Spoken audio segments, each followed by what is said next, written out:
Thanks, Ginger. So on this Money Saving Monday, the Fed is holding interest rates steady, but your wallet could still feel the impact. So this morning, Jeff Anthony with Wild Wealth Management is going to be breaking down what this means for your wallet. So, we always hear about the Fed and this anticipation of what they're going to do, if it's going to go up, if it's going to go down. So it's holding steady at this point. So break that down. What does this mean for the consumer? Oh, yeah, absolutely. Well, and Justin, thanks for having me on. For sure. So the big thing with keeping rates the same right now, so if you have any adjustable debts or anything like that, credit cards, auto loans, things of that nature, we're not going to get any reprieve right now.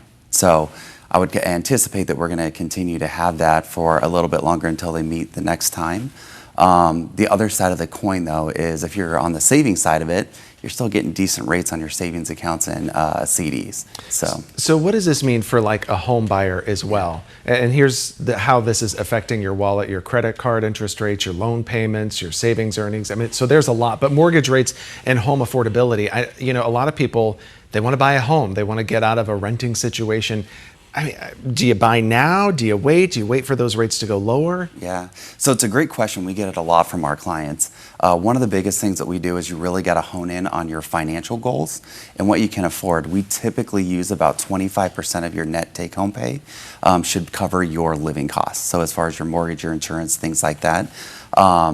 And so just staying very disciplined in that. And I know it makes it hard because obviously rates are quite a bit higher. So yeah, I guess what are you, as far as them changing the rates, I mean, how could that change your payment drastically, just a little bit? Oh, significantly, yeah. So if you look at it from a few years ago, a lot of people are fortunate enough where they have rates under 4%. Yeah. Now they're probably hanging out somewhere around 6.5. I mean, the payments have doubled.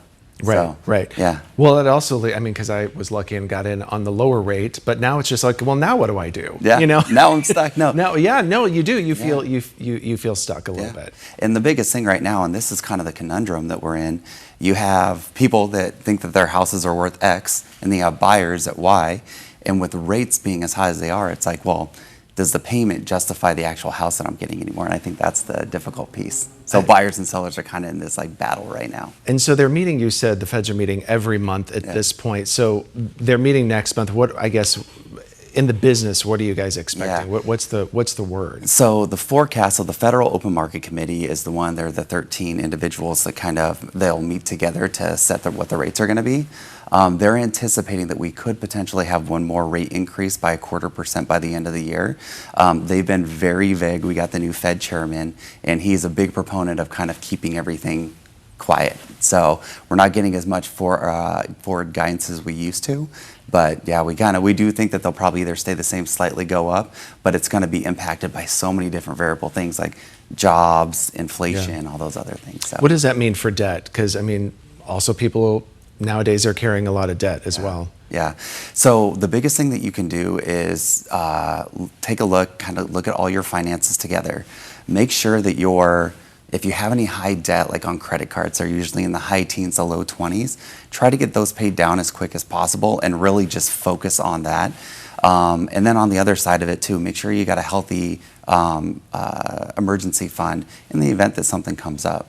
What if you have that high debt though? Are you trying to pay down the high debt and build the emergency fund? I think you do both. Yeah, so you want to make sure that you have it on a time schedule. So let's say maybe you can get it paid off in the next couple years, but you be very disciplined for that, because if you're making the minimum payment only, I think it takes you like 18 years or something like that to get it paid off, which is insane. Oh my goodness, 18 years. Well, I guess if it feels like it's not going down, I guess it's not going down. Any last minute advice that you have for anybody that's just trying to be financially responsible and get back on track? Yeah, so I would say just put a plan together, get a budget.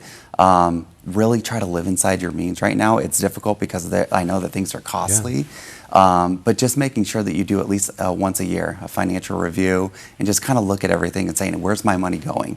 Is there things that I can change to help improve myself? For that way, in the next 5 years, 10 years, I'm going to be in a better spot. So it's all about starting today. Yeah, it really does make a difference. When you write down all your expenses, you're like, wow, I had no idea. Those streaming services, boy, those add up fast. They do. Jeff, thank you so much. Thanks, Justin. Good stuff.